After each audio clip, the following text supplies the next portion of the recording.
Hi everyone, so welcome to today's video. Today we're doing an eye look with a palette that I cannot stop using. I talked about this palette in my favorites video.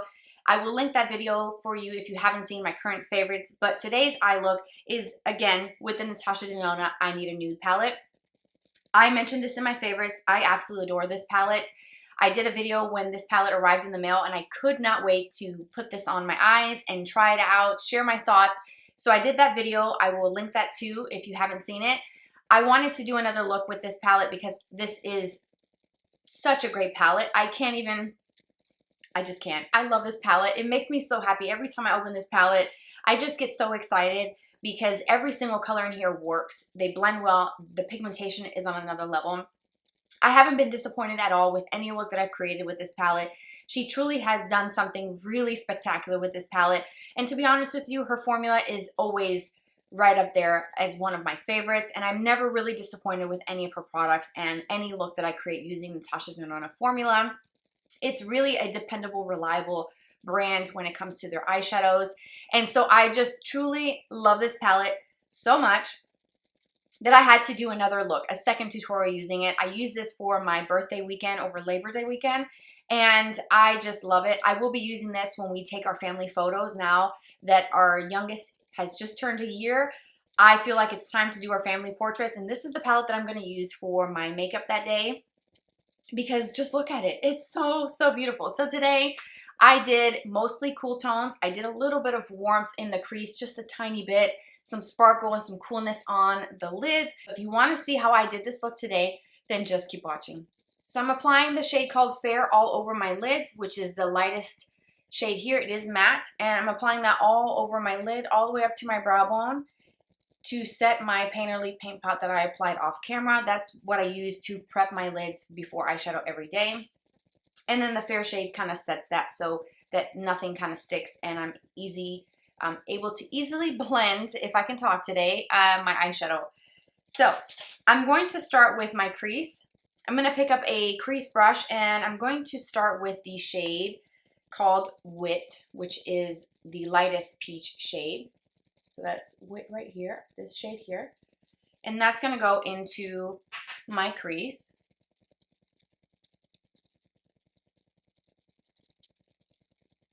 And I'm not being super careful with it because this is going to be sort of a transition-y type of step when I continue to add more color and sort of deepen my crease up a little bit more. And I've been doing this step with the Wit and the Vague, which Vague, if you're curious, is a deeper peach, also matte. That is another color that I also have been using a lot when I use this palette. I just like the way that subtle kind of pop of warmth is thrown into this palette that has a lot of cooler tones and, you know, a few that are kind of more neutrally looking when they're applied. But generally, this palette is more on the cooler side. From here, I'm going to go into the shade called Tender, which is a matte cool gray color. And it's the center shade in the bottom row. And this one is kind of like a pebbly kind of stone type of gray.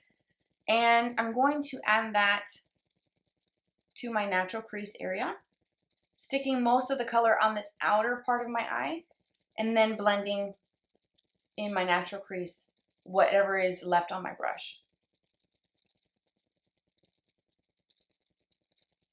See how easy that just sort of blended? So now I have that coolness here, but then I can see that sort of peachy Wit shade sort of creeping out from the edge of that gray color. Something about that just looks so beautiful, and I love it. It's just, I have not been disappointed at all with anything that I've created look-wise using this palette. So all I'm doing is just going back and forth and continuing to blend. I'm not really adding any more to my brush. I'm going to go back into that first brush that I used for the Fair color and just continue blending this out. It doesn't take a lot of work and effort to really make these colors blend together. It's a really nice formula, very user-friendly. Now I'm going to move to my lower lash line, and I'm going to switch to a smaller brush. This is a Rephr number 26, which is kind of like a jumbo pencil brush. And I'm going to start with the Tender shade that I just finished using in my crease. And I'm going to apply that to the lower lash line, a little bit thicker on the outer part, and then sort of taper that towards the inner part very lightly so it kind of fades to the inner part of my eye.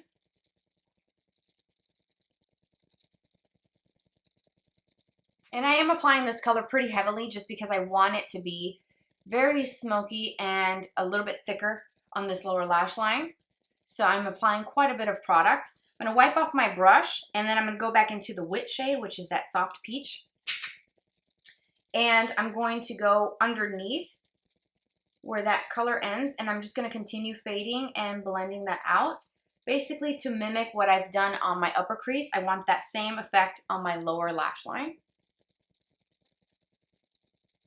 So for my lids, I'm going to add a little bit of color to my actual lids before using one of the more topper type of shades. So I think I'm going to take the shade called Whisper, which is this shade here, and I'll show you a little closer. It's this one here, and it's kind of like a silvery, pinky, light champagne. I know that's probably not the best description, but it's so pretty. It is kind of brightening. So there's that Whisper shade. So I'm going to elevate this and really take this up to another level. And I like using the shade Sheen and Ella for this step. These are going to be more like topper shades, so when you swatch them, there's not going to be a lot of pigment and intensity.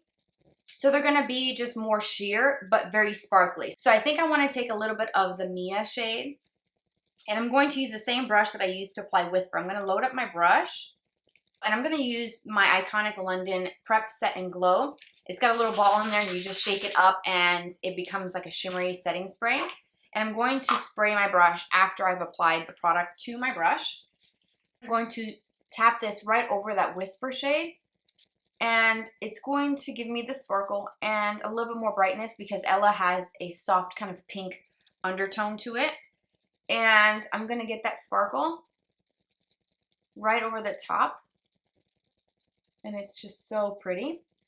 And by doing this, I'm also going to prevent any possible fallout. You're not going to get much with this formula with Natasha Denona shadows. In my experience, it's very minimal fallout.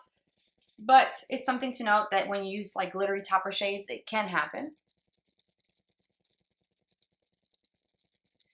And before I finish the look off with some eyeliner and mascara, I do want to add a little bit more depth to the outer corner of my eye. So I think I'm going to switch to a smaller, more like crease brush, but it's a little smaller and tapered. This is the Morphe M506 with that tender shade, which I already have on my outer V.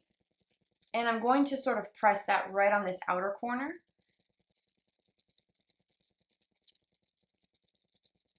And now what I'm going to do is take a little bit more of that Wit again, which is that peachy shade, and I'm going to just go right around everything one final time to really sort of liven up that peachy color and really bring that forward a bit more and just kind of bring that to life a little bit.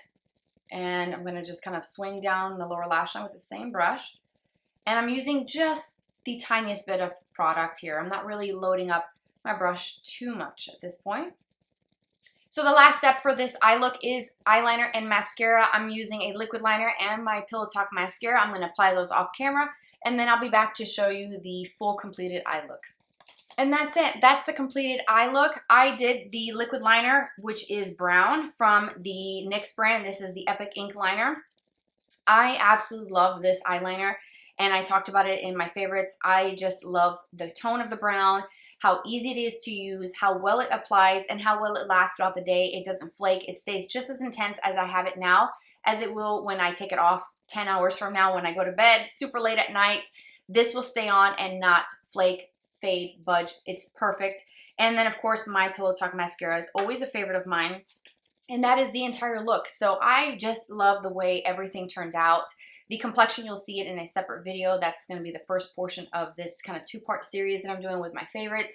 So that video is probably already up. I will link it here in the card so you can check that out if you're interested.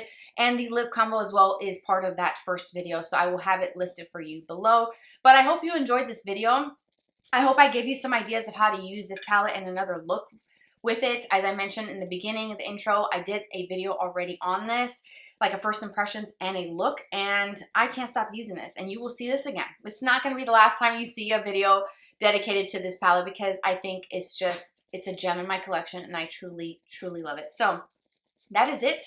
Thank you guys so much for being here, for watching. I hope you enjoyed the look. Let me know what you think. If you want to see more looks with this palette, also let me know in the comment section. I appreciate you so much for tuning in and spending some of your day here with me. We can be friends and chat on Instagram. It's always on the screen. I hope to see you there. Subscribe for more videos like this in the future, and I will talk to you in my next video. Take care, you guys. Bye-bye.